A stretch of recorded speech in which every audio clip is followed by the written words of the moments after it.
Okay.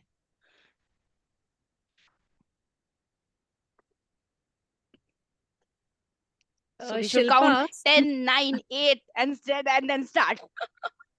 so no, Vaishali, just someone has put on the group saying they're getting the waiting sign, though That should not did most happen other people. actually. Okay, Because okay. there are people who have Uh, joined, right? All of them. Let me just check. okay, Maybe, so I'll message her. I'll do the housekeeping. You conduct the session, okay? yeah, I'll and we write have to to her. decide about the poll, how to go about the poll also. So that can be Yeah. done on WhatsApp is what I feel. Okay. I'll Okay. manage that. I'll Okay, manage that. great. So I think now I can do the counting and then maybe Shilpa, you can do the counting and then say start. Then we start the session. Okay, ठीक let's है. go for it. Yeah, Okay, let's begin. yeah. So, and everybody can scream out together actually. हाँ, Let's और just मजा do आएगा it. और Huh? Energy बढ़ेगा energy से चाहिए ना सेशन Chalo, में. everybody unmute and let us begin. 1, 2, 3, Hmm. begin. 10, 10, 9, 9, 8, 8, 7, 7, 6, 6, 5, 5, 4, 4, 3, 3, 2, 2, 1, 1. go! Let's go. Okay. So, Okay. hello everyone. Welcome everyone to this another yet amazing, interesting, and maybe eye-opening session on gut health. Vaishali, sorry to disturb. You Slow. should say hello, beautiful she mantrans. Yeah, beautiful and fit, right? That is, fitness has to come always. So, hello, beautiful and fit Chimantrans, right? So today, the session is going to be about gut health. So I think and I actually believe that we are going to be having a lot of eye openers, and Vinita is there who definitely is going to be doing that. So, before we actually start on the session, let us do a quick recap of how the 4 months May event. Like we are already in May, so in January, I think the we started with a bang. Like the participation that happened in the step challenge, and I have to say that Captain Sunita is such a big motivator. मतलब उनको कोई पीछे छोड़ ही नहीं सकता है. That is how motivating she is. So with her danda or with her sweet words or with her nudges or whatever you may call it, but the participant was actually pretty great. And I have had so many people, and Sunita has also shared that so many ladies messaged her कि यार कब होने वाला है next step challenge. We don't want the step challenge to kind of get over. So January was really rocking, and thanks a lot to each one of you who participated in the challenge. Because see, as a community, we will only grow when the participation happens and we motivate each other, inspire each other. So that was how the January one meant. And let us give a big clap for Sunita. She really deserved that. Okay. Then we also had a very good session by Veena, the face yoga session. That was again something people were amazed. Okay, the क्या वो हाँ meeting में ऐसा बैठो या lion Buddhism god. I don't actually remember, but it had a very good response. People really appreciated that, and everyone was asking कि आपका YouTube channel है क्या? Do you take a consultation? She got a lot of pings and everything. And then because so many queries had come, so she was sharing one tip every week. So maybe after the session or during the month, we can have someone actually besides Veena showing what actually happened, what did the face yoga thing happen. So that was one thing. In the month of February, the Eat Right challenge happened. That was my baby. So it basically had four principles, which was how happy are you while eating your meals? Then gratitude. Do you pay gratitude? Do you eat when you are hungry? And are you able to have distraction free meals? So those were the four aspects. And I also got a lot of messages telling me that it is basically about creating awareness. Everybody knows that, but when we do it as a community, you get a different kind of level, you reach a different level, and those things, I think my videos did make an impact where people like, okay, ye karna chahiye, ye sabko pata rehta hai, but actually karna is important. So that was about the month of February. Then in the month of March, Shilpa actually another challenge she drove, which was again related to eating mindfully, which was more about balanced meal. Then how colorful is your plate, which is a very lovely concept because we all love colors. And the last one was small frequent meals. So that was, and there was so much sharing happening. People were amazed कि घर पे बनी हुई चीज, घर पे चीजों से हम इतना इतना बना सकते हैं. And I'm sure there was lot of exchange of recipes also. And I think Shilpa ka that beet recipe was getting very famous, everyone was asking her. So that is how the third month went. And then in April we were again back to our bumper project, which was step challenge. And recently we have kind of got over that, and this time we had based on the sunshines.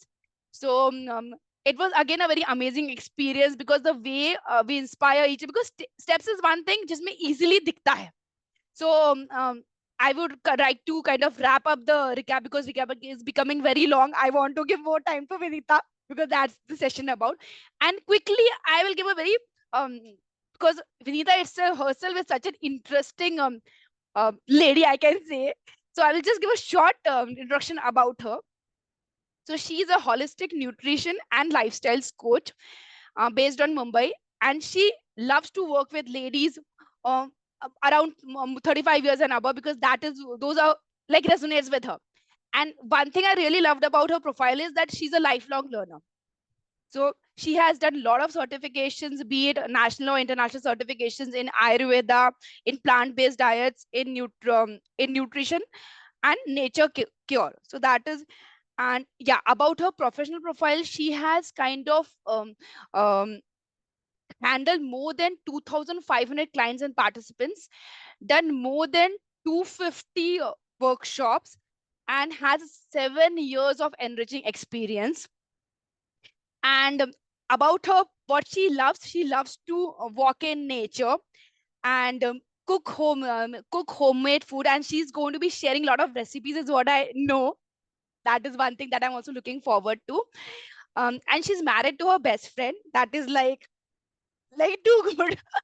She has two lovely sons, and they go quite often on tours traveling. And the one thing that really interests me is that she has written in her profile that she nowadays they are spending a lot of time on their farm. So maybe offline she can tell me a little bit more about it. So yeah, so that's about it. Vinita, welcome, thanks a lot for being a part and sharing your knowledge and expertise on this platform. We all are looking forward. And over to you now I won't take any of your time. Thank you. Thank you, Vaishali, for such a energetic welcome, and thank you for to SheFIT for doing this. Thank you, Shilpa. Thank you, Sunita, Vaishali, Shilpa, the other Shilpa also. She's not here right now. So a warm welcome to all of you. We have 45 minutes, and I have lots to cover. So if we spill over, at least try and catch the recording later. Yeah, so I'm very excited to be here. I'm talking about a topic which is so central. I mean, it just seemed to fit logically into what we are trying to do here at SheisFIT. So, which is why I, decided to offer it. I'll just straight dive into my PPT. I will take questions at the end, and I will ask for some poll questions on the chat itself. So I would love participation because that will give me an insight as to where you're at right now. So I can, go faster in some parts and go slower in the other. So welcome, and let's dive in. Yeah, very happy to do this with Sri Mantra. Vaishali's already introduced me, so I'm not going to do that. These are my boys. They're almost 18 and 16, and my husband is missing from this. My college sweetheart. We'll be married for 25 years this year. These are my certifications. And these are some of the media features I've had. So what we're going to do is just get an overview of the importance of gut health, factors that affect it, foods and eating habits for a healthy gut, gut-friendly recipes. I'm just going to touch upon, and we'll do more as the weeks go on. Mindful eating and de-stressing and mental well-being techniques. What we'll be doing through the month is every week there will be a focus area, and at the end I will tell you how the flow will be. Today is more like a overview of everything, so don't get overwhelmed. There's lots that I'll be talking about today, but we'll break it down into smaller bits every week. So 56% of Indian families have reported digestive health issues. I'd love for you to tell me in the chat box what you are dealing with or what you know people around you are dealing with. The most common ones. Let the chat box be buzzing. Yeah. Sorry, Very Vaishali, what common was the ones. question? I want What to, was the yeah. question? The question is, what are the digestive issues that you know are very common amongst people? Either you're Oh. dealing with it or people around you are dealing with it. So gas, hyperacidity, gluten sensitivity, acidity, heartburn. Yeah. Yes. Constipation, bloating, acidity. Yes. So the most common ones are these. Okay. The top three issues which most people report: constipation, acidity, and sometimes intolerances or whatever, but flatulence, acidity, and constipation, and coupled with bloating. These are very, very common. And the sad thing is that we take it to be normal. We take it to be as if ye to hoga hi na. I mean, look at what we eat and as we're aging or whatever. And one of my earliest gurus had told me, I wish constipation people would take as seriously as people take cancer. And that line stayed with me. Most things start with something as seemingly innocent and normal as constipation. And I don't mean to scare you. This is just for you to know that it's not something that should be accepted as normal. So before we actually get into what is gut health, let's see what are the signs of an unhealthy gut. We already talked about digestive issues. If you're going through depression, stress, anxiety, of course, many of these also signify other things, but see if there's a common thread. Skin issues, vitamin deficiency, joint pain, weight gain, sugar and carbohydrate craving, and fatigue. So just keep this in mind, and we'll do a score on this also. So all disease begins in the gut, said Hippocrates, and so does Ayurveda say that you are what you digest. No food is good or bad as per Ayurveda, it's what you can digest. So even there, the Jataragni or the digestive system and the digestive fire is of central importance to decide what works for you and what doesn't work for you. We know it's also called our second brain, and we'll talk a little bit later about the brain and the gut connection. 100 trillion microorganisms live in our intestines and communicate with our brain all the time. Now, just to give you an idea what that number is, whatever we have as human cells, we have more than that as microorganisms in us, on us. So, food for thought. Are they hosting us or are we hosting them? And how then should we look after these organisms, which are as many as our human cells or more? Yeah. 70% of our they keep changing this number. It's between 70 to 80 of our immune system is found in our digestive tract. And these gut processes actually produce, enzymes which help us break down our food better. And I don't know how many of you knew this, but the first set of microbes you get from your mother, and how you're born and what you were fed decides the first batch of microbes that you get. How many didn't know that? I would love to know. We can put in the chat box DK.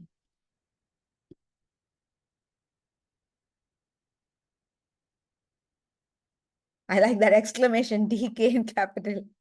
Okay. So if you're vaginally born versus vaginally breastfed, vaginally bottle fed, that's formula fed, and C-section. So again, we can't do anything about how we were born. We can't do anything how our kids were born, but it's just important to know that the first category, vaginally born and breastfed, have the most diversity. So you're given that hand when you're born.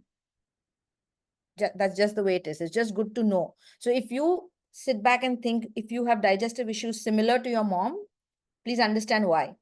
And also, obviously, we grow in the same household with our mothers for the longest time. So obviously, our diet also is very, similar. So that could also be a reason. But the first thing that happens is this when you're born, from the time you're born.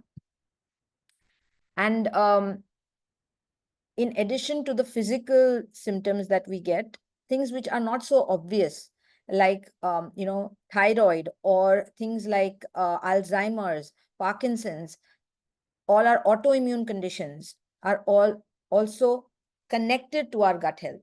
So if you might say, hey, Vinita, I don't have any gut issues right now. I'm fine. I don't have constipation, bloating, gas. I'm doing fine. But understand that whatever relationship you have with your gut, by nourishing it, you're in a way, it's like an insurance to not getting things in the future, even if you're fine right now. So basically, all of us come in the category of, like, people who are overweight say, oh, I need to do something because I'm overweight. People who are, on medication, I need to do something because I'm on medication. But you might have none of those things, but it's still important to give him, this part of our body, which is so central importance. So that's why this Venn diagram, that our metabolic health, our mental health, and our immune health is all connected. And honestly, this is such a vast topic that in 45 minutes, I'm gonna run like a train to cover.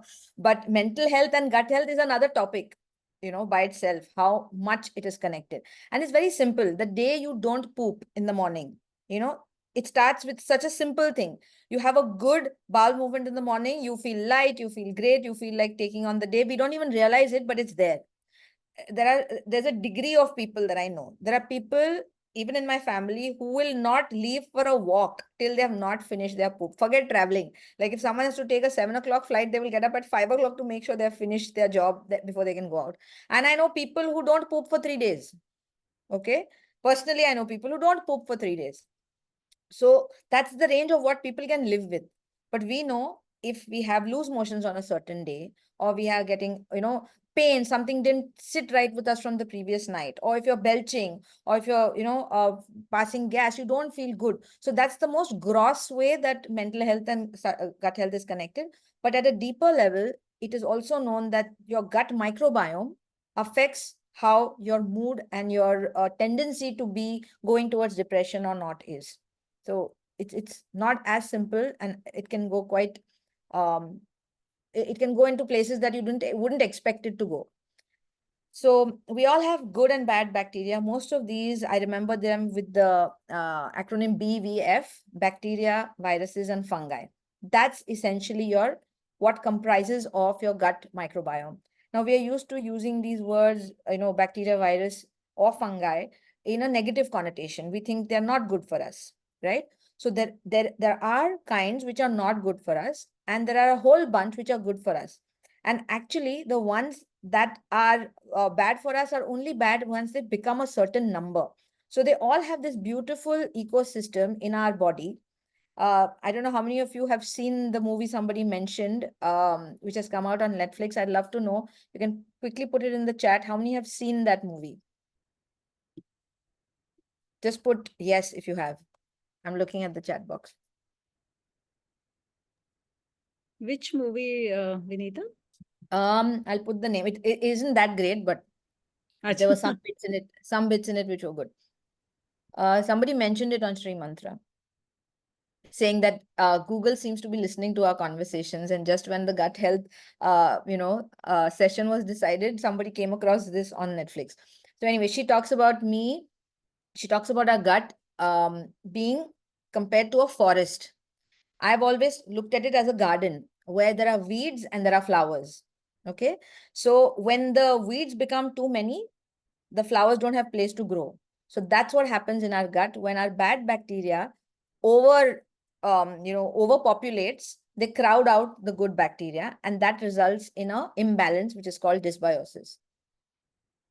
So that's what reminded me of that movie. So what does it mean by low microbial diversity? It just means how diverse your microbiome is, or how many types of microbes you have. Now, what do I mean by types? There are families. There's lactobacilli. There's so many types. So most of us can be completely healthy, but when we actually can get our stools checked, we might find that the diversity in our gut is not enough. And the more diverse families you have of different colonies of bacteria, that makes your microbial diversity high. So if your diet is consisting of things which are high in fiber, like nuts, grains, fruits, vegetables, legumes, seeds, sprouts, whole grains, that's diverse. But if you're eating less of fiber and more of processed food or packaged food, or food which is not rich in fiber, then your diversity of microbes is less because you have given them less food. It's basically the food that you eat, the fiber in that is food for the microorganisms, which are your bacteria, virus, and fungi. Yeah. With me so far, I'd like a thumbs up for those of you who are with me. Physical or reactions.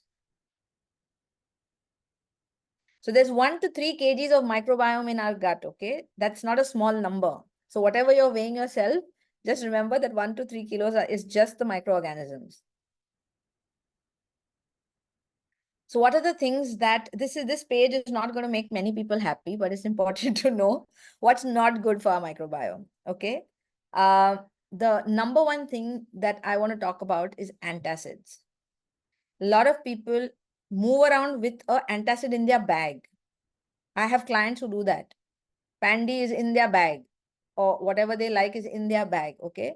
Now what that does is, instead of addressing why you feel acidity in the first place, you are bringing the pH level, you're changing the pH level of your stomach, which helps you temporarily with your condition at that point, but it does nothing to actually bring it back to balance. So you're making your stomach less acidic.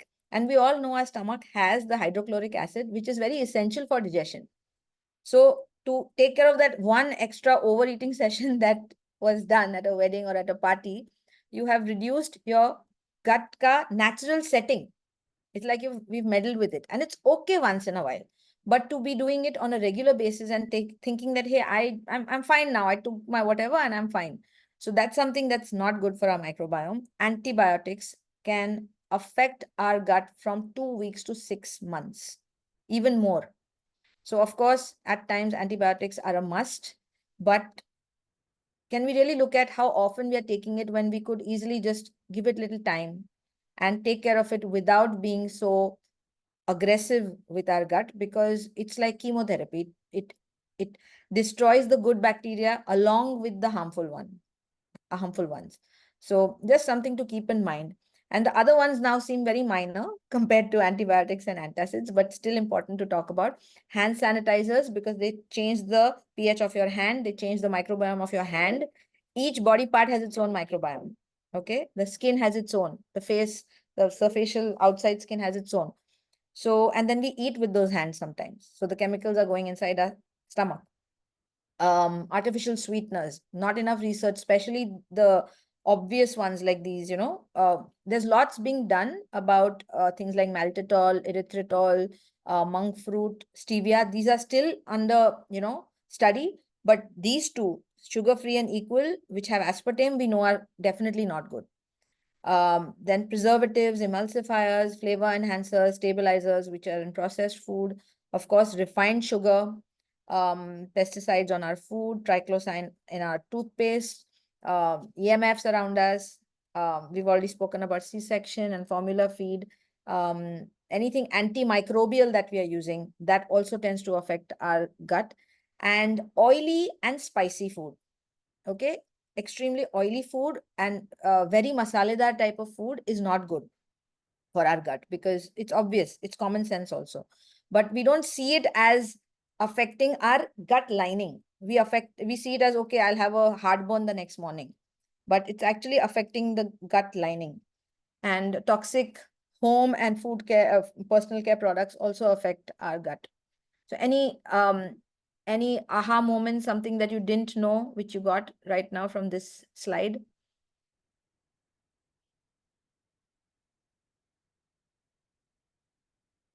Ouch moments. Yeah, sanitizer. Actually, lots of them. I mean, Yeah, many things. Sanitizer, yes. yeah. Now, how does C-section alter our gut health? It doesn't affect our gut health. It affects the child's gut health. Child's. It's I just a factor to keep in mind. Yeah. And I don't want to Is it be bad, but it's a the factor. top? Vinita, could you? Personal care products, what were those? Could you give Sorry, an example? two people said Toxic something. I home and understood your personal. question. I Can got your you question, Anand. toxic? I'll Yeah. just talk. Yeah, somebody else said something. It will be best to put it in chat because I'm on presenter screen, so I can't see everybody's face also. So when I mean personal care products, using things which are on our skin, which are, you know, with sulfates and parabens, even what you wash your utensils with, what you spray, everything that can go into your system affects your gut in some form or the other. Some directly affect your endocrine system. People who are worried about their thyroid eating that little bit of cabbage and sauerkraut, and they don't realize what, you know, cocktail of chemicals we use sometimes on our bodies, that has a larger impact. Even simple things like air fresheners, you know, which are so common, not again directly related to the gut, but they are chemicals which you're ingesting. So antacids I spoke about. So please look at your Digeen's, Gelucils, Eno with a little care from now on. Don't take them like easily. Use them as SOS. And I'll stop screen sharing and I'll quickly give a quick hack for acidity. How many people here have acidity? Put your cameras on, please. It'll be nice to see people live. How many get acidity attacks sometimes?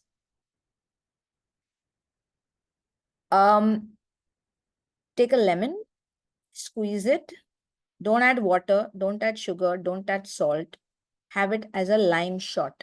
How you have a tequila shot, have a lime shot like that. Okay. Anything related to the stomach, you might think it's acidic and you'll think it's counterintuitive to have it, but it's actually inside the body very alkalizing.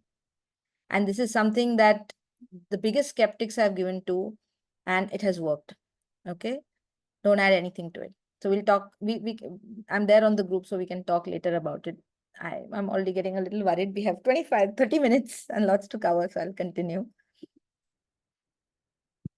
Okay, I'm going to now move on to quickly the most common allergens, things that many people are allergic to. Not everybody is allergic to all of these. Okay, so you need to see what you have noticed in your daily eating habits or over the years. Some of us didn't have an allergy earlier, but now do. Or you may not be allergic, but you might be sensitive, or you feel this doesn't work for you, whatever it could be. Okay, so milk, wheat, eggs, soybeans, peanuts, tree nuts, which are almonds, cashews, walnuts. In India, those are the ones we commonly eat.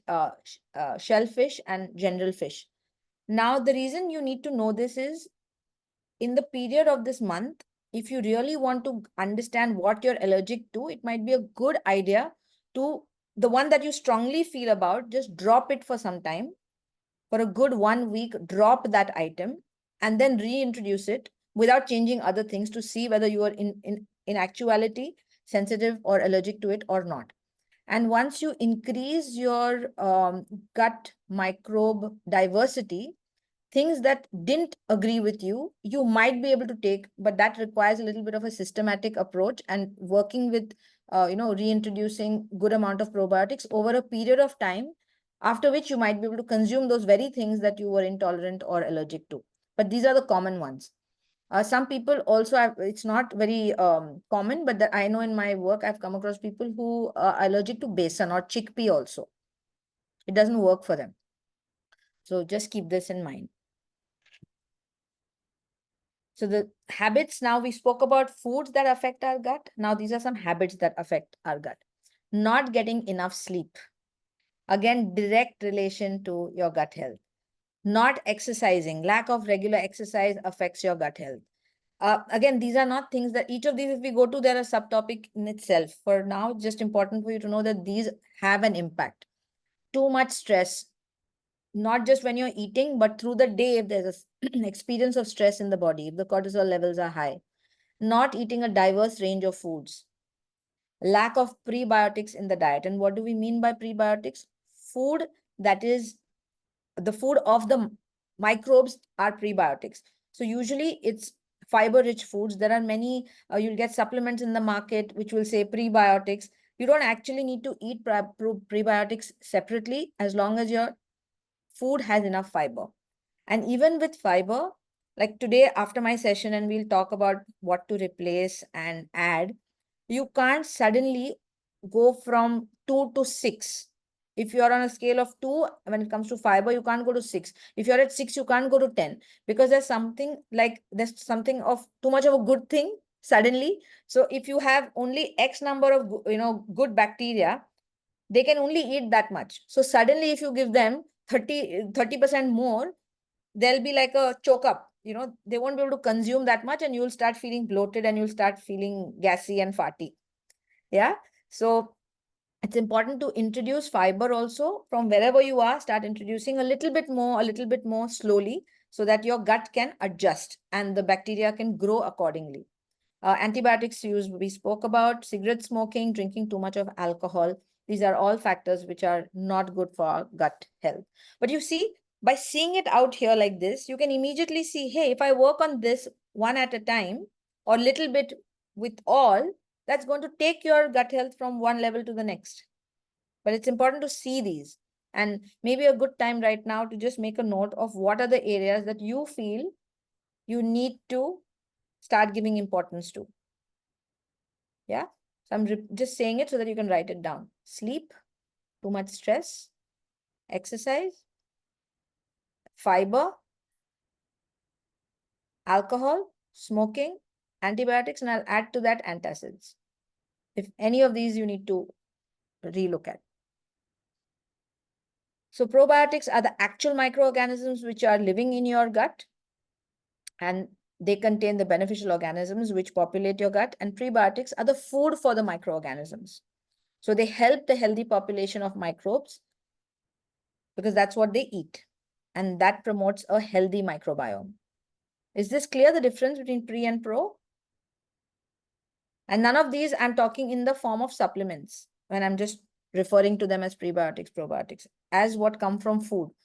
Anything which requires working with supplements requires you to speak to an expert and only should be taken because there are many kinds of probiotics. Don't just blindly take any. I'm not even going to go into this because there's not enough time. Examples of probiotics are all the fermented foods also, because they are the gut can produce its own probiotics, but you can also, like a daily dose of goodness, add some more. It's like, your daily insurance, a daily amount that you can give, and if not daily, as often as you can. So there's sauerkraut, miso, tempeh, coconut kefir. In our Indian culture, there's ambali, there's kanji, then of course the dhokla, idli, dosa, but those are not as potent because we cook them, so a lot of the microorganisms do not survive the cooking mechanism, but they're still great foods to eat. And the prebiotics, these are specific ones which are great as prebiotic foods, but you don't need to go out there and look for these because most of them are not Indian. But garlic and onion, apple, bananas are all great prebiotics, and they're commonly available in our kitchen. Green leafies are great options. Anything which, the stalks, which have stalks, like we tend to throw away the stalks of the greens. The stalks are great to eat. Vanita, I see you've written specifically non-dairy milk. Yes, yes. So But we because milk is typically an have allergen. non-dairy curd. Yeah. Yeah. So people who are already milk intolerant, it's best to try non-dairy. And I personally prefer a plant-based diet. But if you are someone who consumes dahi, just understand that dahi is fine as long as you're eating other foods which are fermented in some fermented form as well. Because what happens is you're limiting your exposure to the probiotics to only the ones that dahi give. And I remember attending the Ayurveda session, and this question came up about dahi. Most people are eating way too much dahi. Buttermilk is a better form, and I think I read in one of our groups that a lady was dealing with a lot of migraines and they went away when she stopped consuming dahi because she was overdoing the dahi. So dahi can be one thing, but try and include couple of other ones, wherever, whichever region you come from. Ask your mom, grandmom, what were the native recipes, because each country, each civilization, and each state in India has its own probiotic fermented food. So benefits of fermented foods, I don't want to go into right now, because basically the slide was about enzymes being more released by the body when you eat fermented foods, and they themselves contain a bit of B12 and make nutrient absorption better. Good for the microbiome is exactly the opposite of, what is bad for the microbiome. High fiber diet, exercise, organic food, being happy, laughter, that's what it means. Prebiotic foods, and there's an asterisk for probiotic supplements that should be taken under the guidance of a doctor. And earthing is just, again, not directly, you're not eating the ground that you walk on, but earthing, just being connected to the soil, walking bare feet or putting your hands, gardening, etc., are supposed to be linked to a good microbiome. And I guess because a little bit does go into your system through our, digits. That's why. There's also, again, polyphenol sounds like a fancy name, but it's not. It's just that these are the antibiotics, antioxidants found in foods like fruits and vegetables, and associate polyphenols with colors. The more colors that you eat, like, they say eat a rainbow.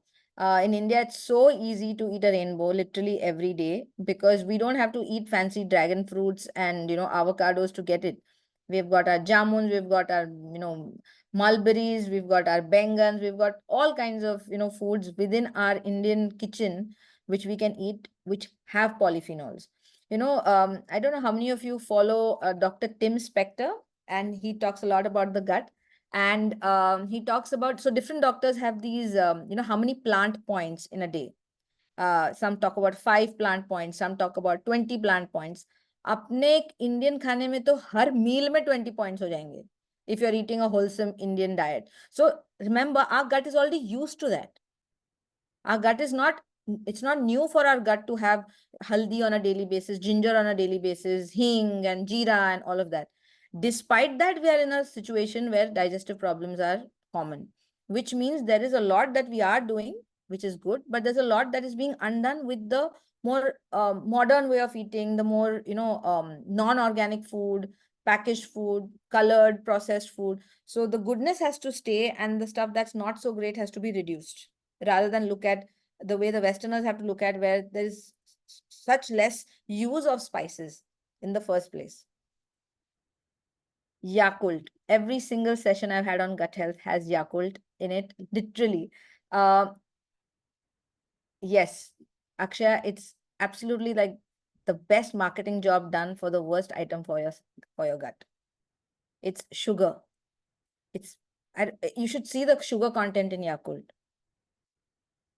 And we don't even have enzymes to deal with dairy, cow dairy in our gut. Who alone knows what is in Yakult? And at that price, I don't believe that could be yak milk in any case. But yes, stress and emotional aspects are impacting people a lot. Yes. Any comments? Amla shot, yes. Amla shot, better than that, if you want the fiber to kind of grate it into something and have it, would be even better. I put it in my smoothie as a source of vitamin C, because that helps with the absorption of the greens that I have. So when amla is in season, I put a half of it in the blender, and when it's not in season, I add a vitamin C shot by adding the lemon with the skin. Because that's a topic in itself, but I'll try. Pudina, coriander. I'll go through the chat. Captain Sunita or Vaishali, if there's something pertinent that I should address, I have a few more slides. Just remind me at the end so I don't miss any questions. Yeah. So they're known, dietary polyphenols are known to improve obesity and diabetes, reduce blood pressure, improve lipid profile, and, benefit if you have a colonic tumor. So sources of polyphenols are pretty much what I've been talking about all along. Please be cautious with the dark chocolate. The dark chocolate has to be very, very dark, because otherwise the sugar will undo the good stuff that the polyphenols are trying to do. So yeah, I think the crux of this thing about food, like we've spoken about sleep and exercise and stress. The fourth factor, which I've spoken about, which is important, which is across all the stuff for good, healthy growth of a microbiome is fiber. And what I would like you to do right now is, on a scale of 1 to 10, tell me, or you can make a note in your own book as well, how much of fiber do you think you're getting currently? On a scale of 10? One being, on a scale of 10, 1 being lowest, 10 being highest. Can you please repeat? What would be, according to you, your count of how good your fiber intake is at the moment? Fiber is insoluble fiber and soluble fiber. Insoluble is usually the kind which will come out through your poop, which is there in whole grains or in, like these stalks or some seeds. They will come out as it is or semi-digested. And soluble is just food that will be completely, absorbed and taken up by the microbes. Just fiber. Forget about insoluble and soluble. So that would amount to how much of fruits, vegetables, whole grains, nuts, seeds you're consuming in a day. So we've got 6, 5, 6, 7, 6, 7, 8, 5, 7, 8, 8, 7, 6. I would say anything above 6 is good. Yeah, nobody can say, 10, there's no limit, right? How much you can digest, that's good for you. Like, so my children, my sons joke about my food, and they say, Mama, I bet that smoothie you're having, I'll count, there'll be more than 10 things in that smoothie. Okay. And they actually make me count. So my gut is used to it. So when I eat like an unhealthy meal outside when I'm traveling, my stomach is a little sensitive. And some people might see that as a bad thing, but I don't, because my stomach speaks to me and I am able to listen to it. I refuse to bring down my level of what I should be eating just because it's not available easily outside. I will still nourish my body the way I think it's good for me. So for me, your 6 might be, my 4. So it's all relative, or your own 4 could be, 6, depending on where you are at this point of time. Some of us have gotten more aware, want to take more care of our health, and some of us start feeling that, what, I'm just dealing with too much right now. Menopause is happening, gaining weight, too much is happening at work, whatever, and we might have actually gone back and we probably work good. So where are you right now is good to know, so that then you can take steps to slowly increase. So if you're at 4 or 6, your target should be going to 7, 8 slowly. Because that's one thing I'll warn you, don't get gung-ho and overdo it, because then bloating will actually increase. Gas will actually increase, and then you'll say, Vinita said increase the fiber, but I can't deal with so much fiber, because your gut needs time to adjust to the goodness that's coming in. Even probiotics, yeah, people have kombucha like a glass suddenly out of nowhere. So I used to take a lot of fermentation workshops, live workshops, and my helper, I would keep making so many batches, right? And then I would have no space in the fridge. So one day I told my helper, Didi, aap ye glass P सकते हो, अच्छा है. Next day she didn't come to work. भाभी मुझे जुलाब हो गए. I said, sorry. I should have given you a little less. I should have diluted it and given it to you, and not had you have so much at one go. A lot of people like to have kefir, coconut kefir on an empty stomach. People like to have kombucha on an empty stomach.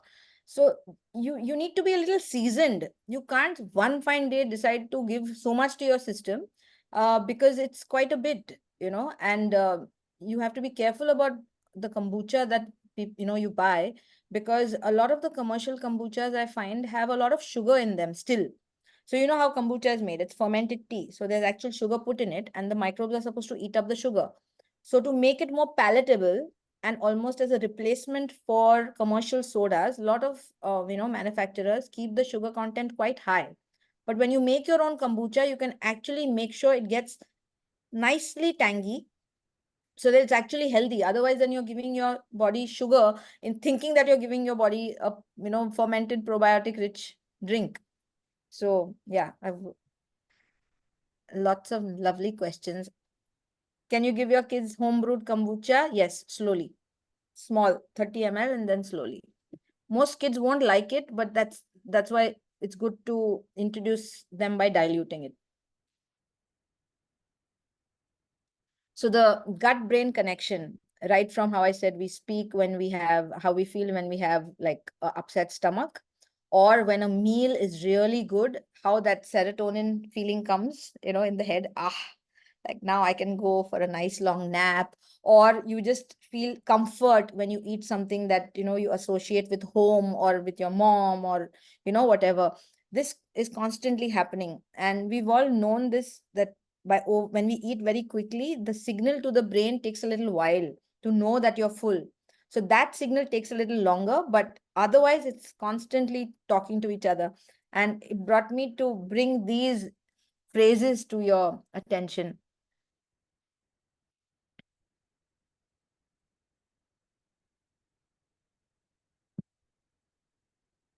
I'm not going to read them because they're self-explanatory, and it's just for you to see how much we at some level operate at a gut level.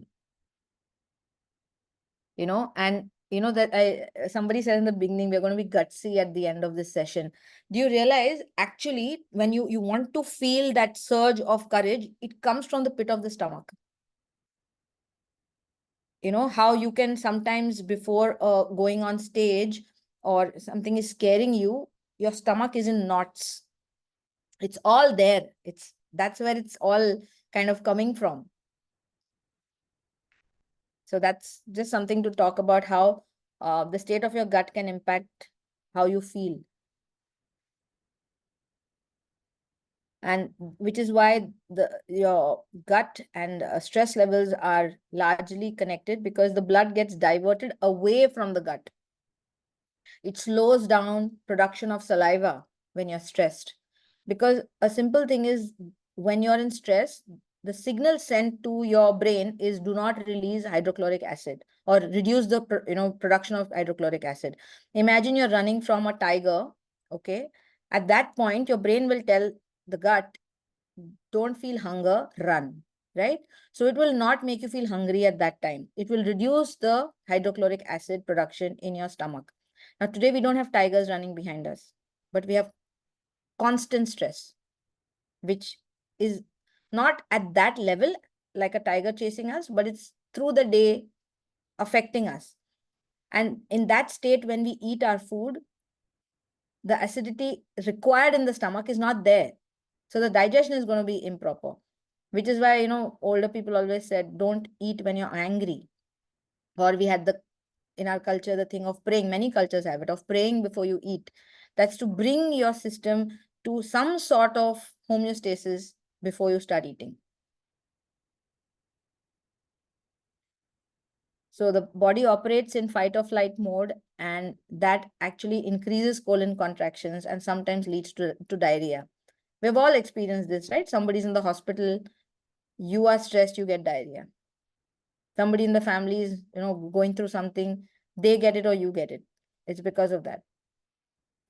I would love to do this. Maybe we'll do one. I had two planned, but we'll do one. We'll do this one. So this is what we can do to bring ourselves to awareness before we sit down to eat. And this is something that can be done when you're in the company of other people also. So it's not obvious, because you can't always sit down with your eyes closed and chant Om when you're with people or, whatever. But this you can do. Initially, you need to just put your hand on your chest and one on your belly. So let's do that right now. One on your chest, one on your belly. Eventually, once you know how this works, then you don't need to put your hands and you can do it without anybody knowing. Yeah. So babies, when they breathe in, their stomach goes out, and that's the natural breath. Now, when we breathe in, our stomach goes in most often, which is not the correct way to actually inhale. So inhale with your belly going out. So let's do a count of 5 in our mind. Breathe in and belly out. 1, 2, 3, 4, 5. Now breathe out, belly goes in. 1, 2, 3, 4, 5. Let's do it one more time. I won't count. You can count in your mind.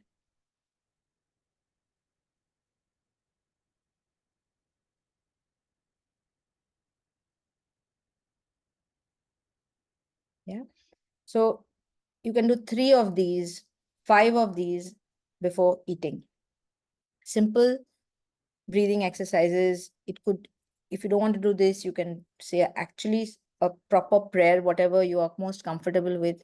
Basically, slow down, get aware. We've been doing mindful eating in SheisFIT in any case. This is just an added tool.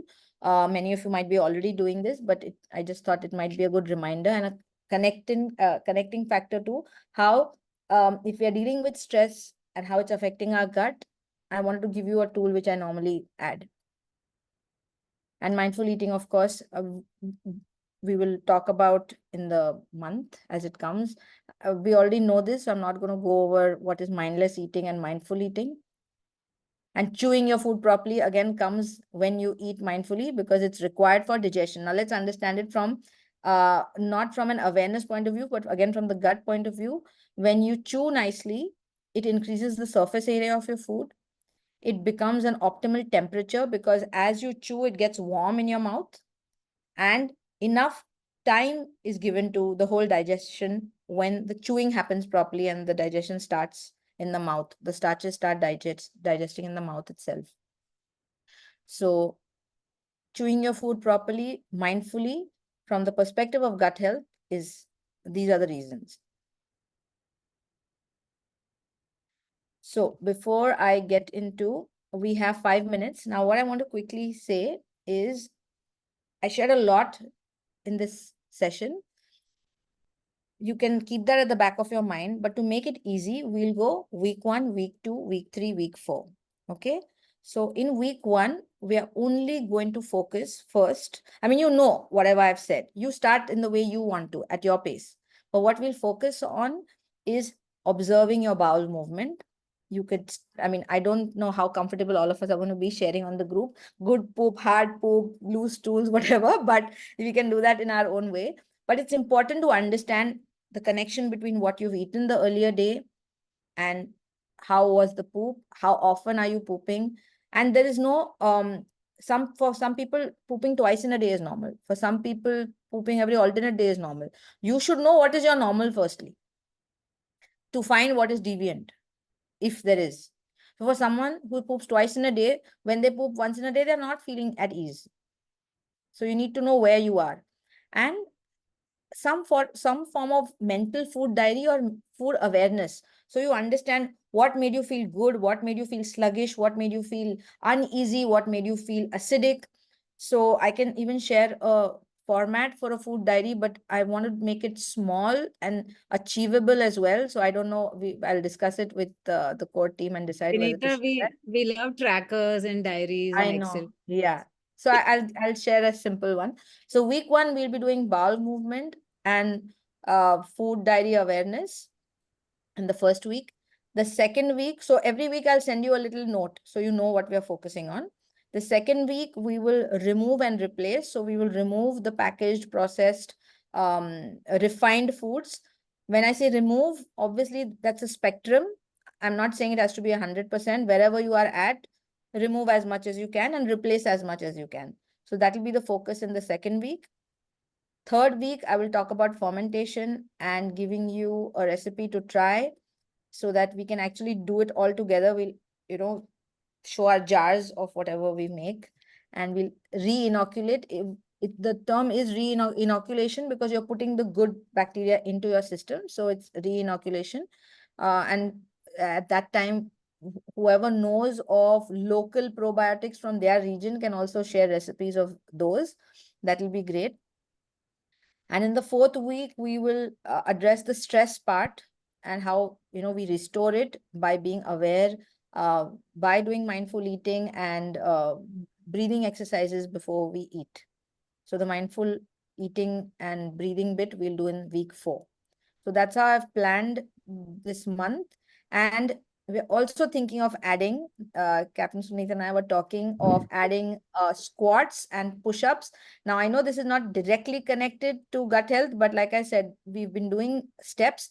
And I don't know whoever noticed my steps, mine are always 2 days because I do strength training on those days. So I don't push myself on those days. And the other days when I'm walking, then I walk as much as I want to. So if we add this can be a new dimension to our, exercise. Most of us can't do a clean push-up. So we'll share videos on how to do them against a wall, against a windowsill, with knees or whatever. And squats, again, we can start with as less as 5. So, and whoever can do more, we can challenge ourselves like that. So I think this coming week, we can start with bowel movement, food awareness, and how many squats and push-ups you're doing. Yeah. So that's what So, we were thinking. great, Vinita. It was a awesome session. Okay, and I just want to share a little bit about just about the bowel movements. So I do that like number of times. Normally, people for having bowel movements, kuch peete hai subah to get the pressure. So the 4 Yeah. parameter that I measure is pressure should come automatically. The number of times, the flow, and the quantity, because I'm already in that space. So guys, do Yeah. that. It is going to be an amazing awareness that we'll get, because this is something that has never been told.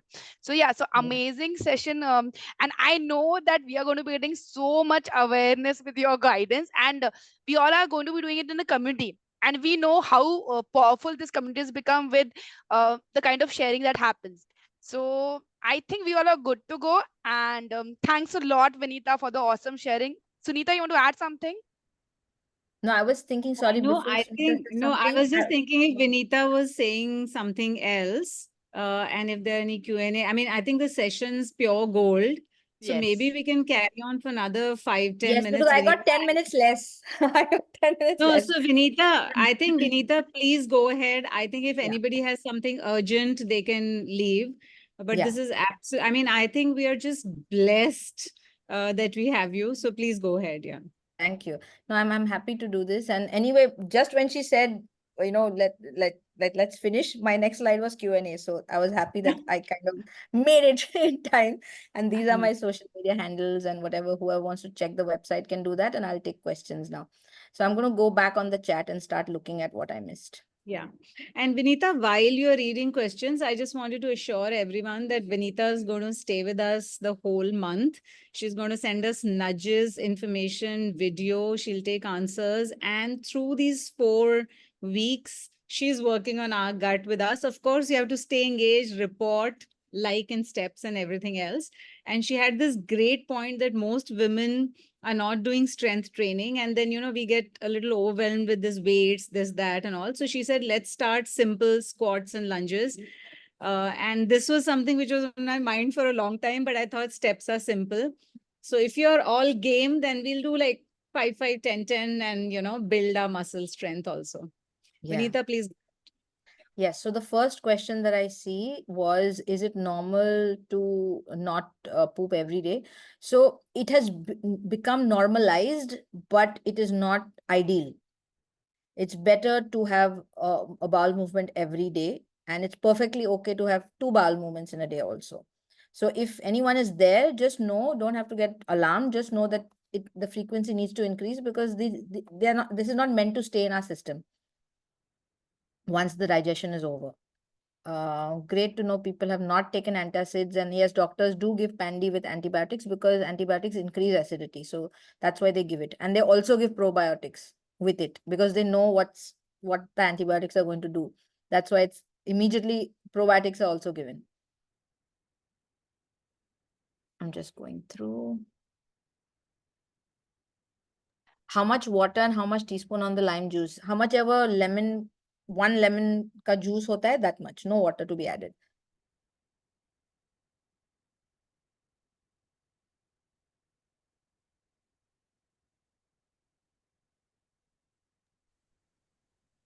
And just adding here, her website is really amazing. So do visit her website. There will be with gems of wisdom already there. So besides her guidance, you can always visit her website also, because I just visited recently.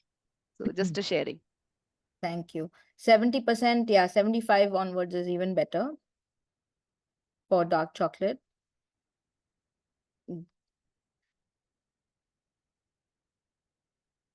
Is it better to have smoothies versus eating whole food? So Anu, I have a green smoothie in the morning. For many people it works, some people it doesn't work. I have a lot of whole food right through the day. I'm someone who doesn't like eating a proper, carby breakfast. I feel very sleepy. Smoothies work for me. And if you see what I put in my smoothie, you'll say, okay, this is better than whole food.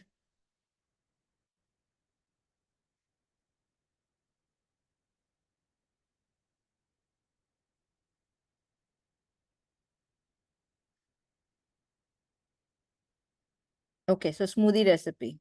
Got it. Please, somebody read what Vidvata has written. I'll take a little while to read it. Please ask Vidvata to read it. She recites it so beautifully. Yeah, Yeah, she has please to do. chant it. It can't be read. It has to be Yes, chanted, please. and she can do it.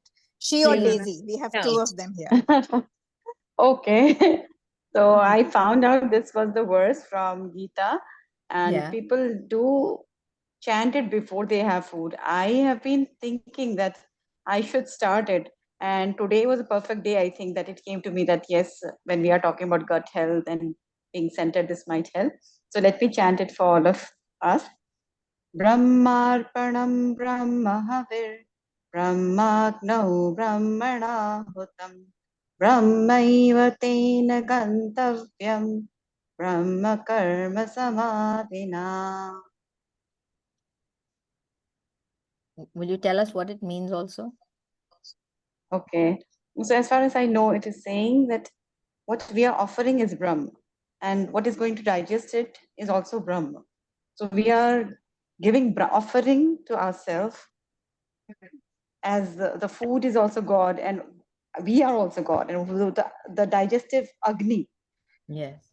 the fire inside us, that is also God. So everything is Brahma right now. It's a very holy time for us to take this whole food in. Beautiful. Beautiful. I don't think there was anything more apt than this.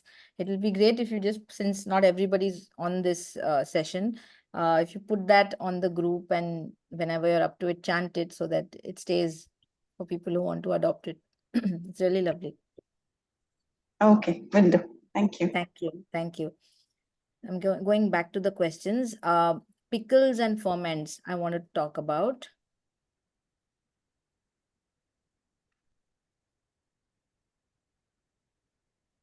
Okay. So I've gone through all kombucha and this I'll talk about. Okay. There's one question which I had put. This is Maya here. Yes. Yeah. So I think in one of the slides you mentioned poor food combinations. Yes. So to understand what exactly would, if you probably could give few examples of what could that Yes. may So look like. that will be my third question. So I'll finish first with difference between fermenting and pickling. The difference is when you ferment, the solution in which you ferment is usually called brine or vinegar, but the percentage of the brine or vinegar is such that it keeps the bad bacteria away, but it allows the good bacteria to multiply. So the pH is just that way. When you pickle, the acidic level is much higher. So the salt content or the vinegar or masalas or oil allow whatever you're pickling to stay stable. It doesn't increase the probiotic activity in it, hence not becoming more nutrient. But a fermented food, because of the growth of the bacteria, so if you're doing cabbage raw or cooked versus cabbage fermented is 3x, 5x more. Okay. But a lemon, which is pickled before and after, is the same in terms of nutrient value. And because some of, not all our pickles are like that, but many of our pickles have a lot of oil and masala. By consuming them in large quantities, it's actually not doing good for us. They are fine to be consumed in small quantities as a part of your meal, not in a higher dose. So that's the main difference between fermenting and pickling. The second question, can children have homemade kombucha? I said yes. Just make sure they're given in small quantities after diluting, so that it doesn't become too much for them, because they might get loose motions or whatever, and that will be the last time they'll have the kombucha. The third question, which was Maya's, which you wanted to know what is improper food combination. So again, in the Ayurveda session, she spoke about Viruddha Ahar, of what foods not to combine with what. The most common being fruit and milk. Any fruit item with milk is, a bad food combination. But a more common thing, which again, I think in this group, many would know of, is to not eat fruit after a meal. To eat fruit on an empty stomach. That would be one common thing. Eating very cold food with very hot food also doesn't work. Third is eating salad. For some people whose stomachs are sensitive, again, I see the client who I work with and then decide.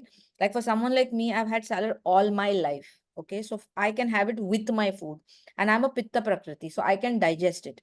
But if you're Vata, then it's better you eat your salad first and then eat your food, because raw food digests differently and cooked food digests differently. So that becomes an improper, not such an ideal food combination.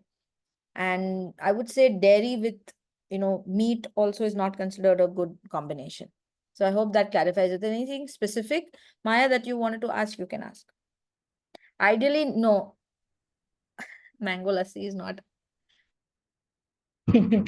So also coming to, dark chocolates, I generally have 85% or more dark. But then there is also this news articles about, dark chocolates having lead content in it. So how do we really kind of ensure that it's not something, bad that we are consuming? Uh, was I audible? I think the screen has frozen for Vinita though. I think Vinita's screen has frozen. Maybe she'll re-sign in. Or maybe that was a polite way of saying कि तुम्हारा time up हो गया है. Good.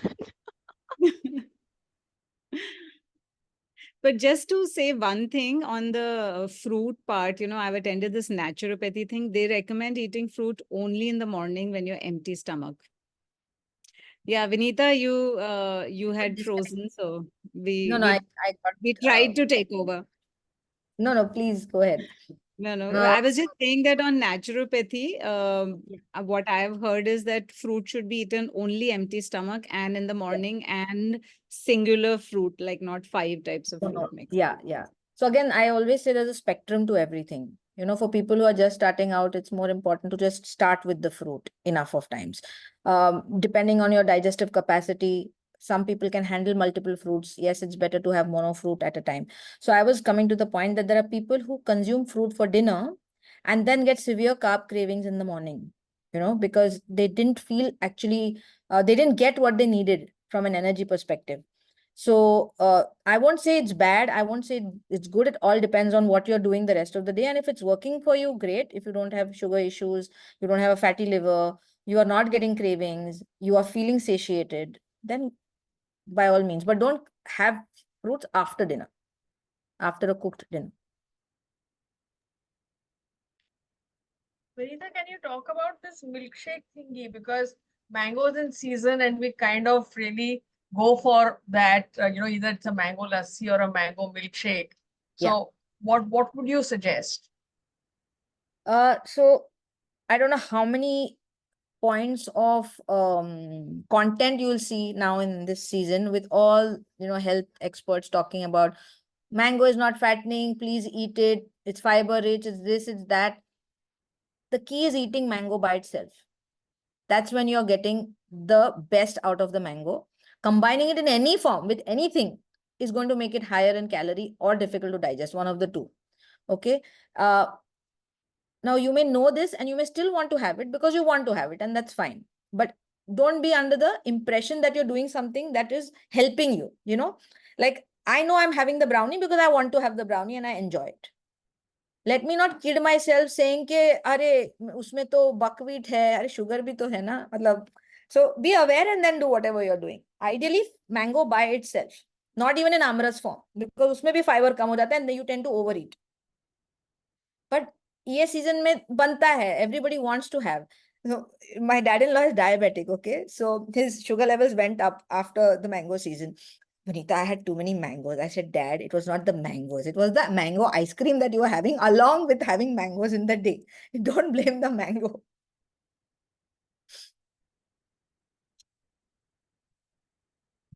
Yes. I hope I answered your questions, Anu.